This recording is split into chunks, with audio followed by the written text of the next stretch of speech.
Elle est omniprésente dans les médias, elle a été annoncée et puis attendue par une grande partie de la population. La campagne pour les élections fédérales bat de son plein. Aujourd'hui, nous allons recevoir Cédric Vermouth, le co-président du PS, qui nous parlera de la campagne électorale du PS. Je suis Nadine Ebicher et vous regardez Fil Rouge.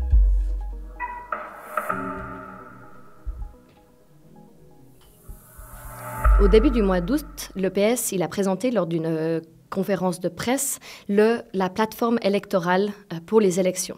Peut-être avant qu'on se lance dans le vif du sujet, est-ce que tu pourrais nous expliquer ce que c'est une plateforme électorale ? Merci de l'invitation. Alors, une plateforme électorale, c'est un programme du parti en forme assez courte. On essaie de présenter à la population nos idées pour la prochaine législature, quels thèmes nous pensons qu'il faut mettre en avant et avec quels instruments nous essayons de combattre les problèmes de la population. Nous avons décidé de mettre en avant le climat, l'égalité et la lutte pour le pouvoir d'achat. Et ça, on essaie d'expliquer dans quelques mots à la population pour que les gens puissent vraiment prendre une décision à la fin aux urnes. Donc on comprend bien qu'une plateforme électorale, en fait, c'est un programme qui regroupe tous les points centraux pour le parti et Exactement. Sur lequel le parti va faire campagne pendant les prochains mois. Exactement, oui. Tu as très bien dit les 3 points du PS qui sont le pouvoir d'achat, l'égalité et puis la protection du climat. Est-ce qu'il y a une raison particulière pour le PS pour avoir choisi ces 3 thèmes-là ? Alors, évidemment, pendant une campagne électorale, c'est toujours un peu un problème parce qu'on est obligé de prendre un focus, de se focaliser sur quelques thématiques. On aimerait parler de tout, évidemment. Comme on est socialiste, on a beaucoup de thématiques. Mais nous avons choisi ces 3 thèmes parce que nous pensons que ce sont les thèmes qui sont vraiment au cœur du débat politique actuel dans ce pays, au cœur des préoccupations de la population, avec la grève féministe en juin, la question d'égalité, la crise climatique qui est là, on la voit pendant cet été, et malheureusement la crise sociale qui est en train d'arriver dans notre pays, la crise de la pauvreté avec le pouvoir d'achat qui est sous pression assez fortement dans tout le pays. Et il nous semble d'être notre devoir comme parti socialiste de vraiment apporter des solutions très concrètes aux problèmes actuels de la population. Tu as mentionné le pouvoir d'achat et puis le fait que ce soit vraiment une préoccupation actuelle des personnes au sein de notre société. On va passer maintenant un petit peu plus concrètement à cette thématique-là.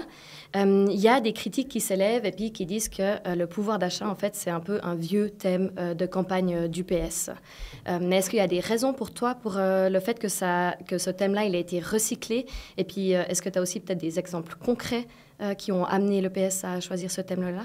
Alors, je pense que la critique est tout à fait justifiée. C'est un thème qui est là depuis le début de la fondation de ce parti, depuis 1988, parce que c'est vraiment au cœur du socialisme de se battre pour la répartition plus juste de la richesse de notre pays, le pouvoir d'achat. C'est rien d'autre qu'un combat pour la répartition de la richesse au détriment des plus riches, peut-être des grosses entreprises, et pour la majorité de la population.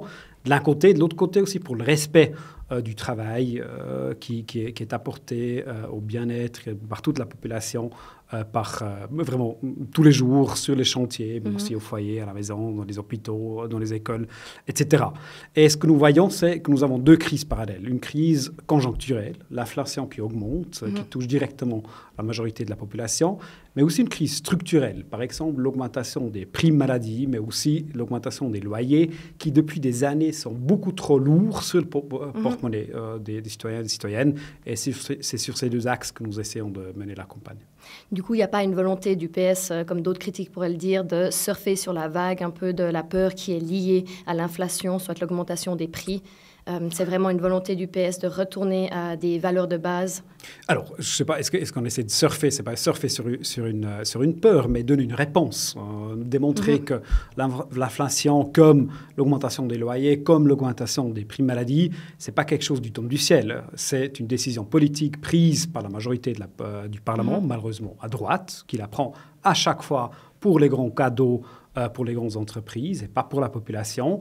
Et oui, de clarifier ces différences politiques. C'est vrai que quand je regarde un petit peu dans les différents milieux où moi je suis présente, par exemple, soit avec des étudiants-étudiantes, ou bien des personnes qui travaillent, ou bien des jeunes qui commencent leur carrière, ou bien même le milieu familial, il y a la préoccupation de savoir est-ce qu'on aura assez d'argent à la fin du mois pour tourner. Donc avec la hausse des loyers, la nourriture, ou bien les denrées primaires qui augmentent, mais aussi les coûts de la santé qui augmentent. Est-ce que les politiques à Berne, elles peuvent vraiment avoir une influence sur ce quotidien-là de la population? On pourrait avoir une influence assez concrète. Par exemple, sur le troisième pilier que je n'avais pas encore mentionné avant, sur le pouvoir d'achat, c'est les salaires et les rentes. On est en train de faire une campagne dans tous les cantons pour avoir des votations populaires pour un salaire minimum. On a déjà réussi dans 5 cantons et c'est un moyen pour combattre la chute du pouvoir d'achat dans tout le pays. Le Parlement fédéral essaye de changer la loi pour que ça soit interdit aux cantons d'avoir des salaires minimaux qui fonctionnent, des salaires minimums qui fonctionnent dans les cantons. Et de l'autre côté, évidemment, les rentes qui sont super importantes pour le pouvoir d'achat de masse, qui soutiennent la consommation dans le pays, qui sont fortement sous pression, qu'avec la réforme du deuxième pilier seront encore beaucoup plus mis sous pression, surtout, évidemment, malheureusement, les rentes des femmes. Oui, il y a plusieurs moyens, plusieurs instruments qui peuvent être pris par le Parlement fédéral. Oui, et qui peut avoir un impact direct. Un impact direct. Par exemple, nous avons proposé maintenant une limitation du poids de la prime maladie sur le budget des loyers des familles dans ce pays. On va voter notre initiative populaire d'ailleurs aussi, probablement on va la voter en février, quelque chose comme ça, aux urnes. Mais le Parlement pourrait prendre cette décision déjà maintenant et soulager directement les familles. Tu as mentionné aussi des rentes plus équitables, ou bien qui soient plus à même de pouvoir aux personnes vivre de ces rentes qu'elles reçoivent. Ça m'amène au deuxième thème de campagne du PS, qui est l'égalité. Ouais. Et puis peut-être pour toutes les personnes qui nous écoutent, est-ce que tu arriverais à préciser un petit peu plus ce que le PS comprend avec ce terme qui peut être peut-être un petit peu vague, l'égalité? Alors je pense que l'égalité est un peu vague parce que ça touche plus ou moins tous les aspects de notre vie. Évidemment, étant socialiste, ça commence avec l'inégalité économique. Nous avons toujours une inégalité économique assez impressionnante entre hommes et femmes dans notre pays. Nous avons des chiffres qui augmentent en ce qui concerne la pauvreté. C'est surtout une pauvreté féminine dans ce pays parce qu'on a un manque d'infrastructures, un manque de salaires dans les professions dites féminines dans ce pays et nous voulons changer ça. Mais c'est aussi une question d'égalité, de la non-discrimination des personnes LGBT, queer et évidemment la bataille pour la fin de la violence sexuelle dans notre pays. C'est très bien que tu aies mentionné la thématique de la communauté LGBTIQA+, parce qu'une question que je me pose, ou bien une remarque qui pourrait peut-être arriver au PS, c'est que les personnes, elles associent beaucoup le terme d'égalité au wokisme, qui vient du terme anglais woke, qui veut dire éveillé, puis c'est une certaine conscience aux injustices sociales, et puis aussi au racisme. Est-ce que le PS, il ne se met pas un petit peu des gens ou bien certaines franges de la population à dos en choisissant un thème de campagne comme l'égalité? Alors, nous avons toujours décidé, en tout cas Mathieu et moi, que nous n'allons jamais choisir une thématique politique en fonction d'une réflexion électorale. Mais nous essayons de faire ce que nous appelons une politique du no bullshit. Alors, vraiment décider ce que sont les problèmes réels de notre planète, de notre pays, de la population, et de donner des réponses, même si ces réponses suscitent quelques réactions de la population ou de la majorité de la population.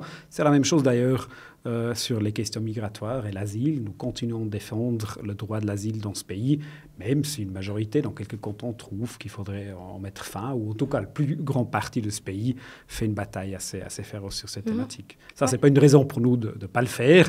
Après, on peut toujours discuter des manières. Étant socialiste, probablement on met en avant les questions structurelles, d'infrastructures publiques, de soutien, aussi de toujours réfléchir au fait que les questions de discrimination, aussi du racisme, sont toujours aussi une question de classe, c'est-à-dire d'essayer d'aider les gens d'avoir une liberté économique. Ça, c'est peut-être un peu une différence à la droite et à la gauche américaine, qui est plutôt dans une logique assez individualiste sur ces thématiques. Tu as mentionné aussi la migration qui fait partie, selon le baromètre des préoccupations des personnes vivant en Suisse, parmi les 10 thématiques qui les préoccupent le plus. Mais le PS a quand même choisi de poser le focus sur l'égalité. Tu as mentionné plusieurs instruments. Avant, est-ce que tu pourrais nous dire quels sont les 3 points principaux pour le PS pour arriver à cette égalité-là en toutes les personnes qui vivent dans notre pays? Alors, l'égalité, ça commence avec l'égalité des salaires et des rentes, d'abord, entre hommes et femmes. Ça continue avec assez de places dans les crèches dans tout le pays qui sont vraiment abordables pour tout le monde. Et je pense que le 3e point important, c'est vraiment la bataille contre le sexisme et la violence sexuelle dans ce pays. Et toi, tu dirais que malgré le fait que ce soit peut-être des problématiques qui ont émergé, comme tu l'as dit auparavant, avec la vague la vague violette en 2019 ou comme ça, malgré le fait que le PS se concentre maintenant sur l'égalité, la question des droits des travailleurs, travailleuses reste quand même une question centrale pour le PS. Alors, je pense même que c'est exactement la même chose. Si nous regardons, par exemple, les soins, c'est une profession où il y a une majorité de femmes. Si nous regardons l'éducation, il y a une majorité de femmes. Ce sont des travailleuses. Et c'est une question de classe, toujours de défense. La classe ouvrière, si on défend l'égalité salariale, par exemple, entre hommes et femmes, parce que les salaires qui sont plus bas, par exemple dans les soins ou dans les crèches, ça met toujours aussi sous pression tous les salaires dans tout le pays. Je ne pense pas qu'il y a une différence entre féminisme et bataille syndicale. Nous pensons que c'est la même bataille à la fin. Ouais, c'est vraiment deux luttes qui vont ensemble. Exactement. Et ça passe aussi par la prévention, la sensibilisation au sexisme, comme tu l'as dit Évidemment. avant, étant donné que c'est plus souvent des femmes qui ont des jobs qui sont peu rémunérés. On va passer au dernier thème de la campagne du PS, la protection du climat. L'environnement, il arrive aussi à la tête des préoccupations des personnes vivant en Suisse. On n'associe peut-être pas forcément cette thématique directement avec le PS. Est-ce que c'est un calcul stratégique du PS pour essayer d'aller chipper ou bien attraper quelques voix écologiques? Ou alors est-ce que c'est vraiment un véritable combat du PS? Non, je pense que c'est même un combat qui est au centre du combat socialiste. D'ailleurs, depuis quelques décennies, des fois, ça fait un peu mal d'entendre que le Parti socialiste n'est pas vraiment associé à ce combat. Nous avons toujours eu une politique écologique assez claire. Et c'est une question, peut-être la question la plus importante pour l'avenir de notre société. Parce que si la planète change, si les conditions de vie changent complètement, c'est aussi les structures sociales, la manière d'agir, l'inégalité qui joue un rôle très important. Peut-être les réponses sont un peu différentes. C'est que le PS dit toujours, il faut d'abord mettre la question de la justice sociale au centre de l'écologie. Il faut avoir une politique écologique qui montre à la majorité de la population une perspective pour une meilleure vie, qui pas arrive avec un moralisme individualiste, mais qui dit qui pense que la politique écologique, c'est un défi collectif et il faut y répondre comme État, comme société, avec les instruments du service public, d'investissement, de changement, d'amélioration de nos infrastructures et évidemment aussi en attaquant directement l'inégalité dans notre pays parce que ce sont à la fois les grandes entreprises et les gens qui sont vraiment riches qui créent la plus grande problématique en ce qui concerne par exemple le CO2. On voit qu'en fait les trois thèmes de campagne ils sont quand même assez bien imbriqués. Donc on a la protection du climat, mais pour réussir à protéger le climat ou bien garder notre planète, on doit quand même assurer une certaine égalité entre toutes les personnes qui vivent sur notre planète et puis qu'elles puissent encore à la fin du mois avoir assez d'argent pour... Je pense même que c'est une condition sine qua non. Si la majorité de la population a peur de l'avenir, ne voit pas une sécurité sociale assez forte dans sa vie, ils ne seront pas prêts de faire le pas important de cette transformation socio-écologique de laquelle nous avons besoin. C'est même une condition pour une politique écologique. Tu as parlé de transformation, c'est très bien, ça m'amène à ma dernière question. J'ai l'impression qu'on voit un changement de paradigme quand on parle de l'écologie ou la protection du climat. En 2019, on était beaucoup plus orienté vers des taxes ou bien des interdictions. Et puis maintenant, on parle beaucoup plus d'incitation ou bien d'investissement. Est-ce que tu arriverais à expliquer aux personnes qui nous regardent qu'est-ce qui a en fait fait ce changement-là? Alors nous avons au début de cette législature perdu une votation populaire, la loi sur le CO2, qui était une loi très libérale. Nous avons fait ce compromis au Parlement parce que c'était le seul compromis possible, mais qui était vraiment dans une logique très très individualiste, très moraliste, aussi moralisateur, la manière de voir les choses dans la politique climatique qui, par exemple, aurait amené à une augmentation du prix de l'essence, etc. Et ça a suscité pas mal de réactions dans la population, notamment aussi du côté rural. Et moi, je viens d'un canton assez rural quand même, où on avait peur que cette loi aurait un effet négatif sur les conditions de vie. Et nous avons tiré les leçons. Une des leçons centrales, c'est la leçon de dire nous devons faire de la politique climatique un service public. Alors l'État doit arriver d'abord avec une proposition d'amélioration de la vie quotidienne, vraiment avec un plan d'investissement qui permet aux gens de faire cette transition. Ça, c'est la différence d'approche. Du coup, si on pose la question vite fait, comme ça, un peu question climatique, plutôt micro ou macro, si je comprends bien, c'est plutôt macro pour permettre aux personnes de continuer quand même à vivre dans le monde dans lequel elles et ils vivent, tout en ayant les possibilités de faire cette transition-là, puis en étant incités. Oui, ou de d'abord améliorer les infrastructures. Je ne pense pas qu'on échappera totalement des interdictions, mais il faut commencer avec des interdictions pour les grandes entreprises, pour les places financières, et pas commencer vraiment chez les gens, parce que là, ils ont l'impression qu'eux, ils sont les seuls qui payent, et ça crée un sentiment fort de l'injustice écologique. Peut-être encore une petite question qui peut piquer ou comme ça. Le PS, qu'est-ce qu'il fait concrètement au sein du parti pour, lui, être plus écologique ?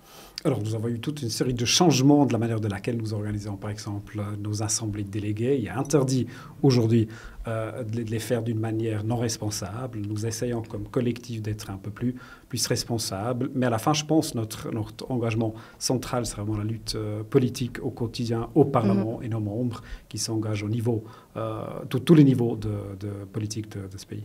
Du coup, quand même, un engagement du PS pour un changement au niveau global pour le climat, avec des mesures prises à l'intérieur du parti pour montrer l'exemple. Exactement. Ouais, très bien. Merci Cédric pour la discussion. Merci à vous d'avoir suivi Fil Rouge et n'hésitez pas à vous abonner.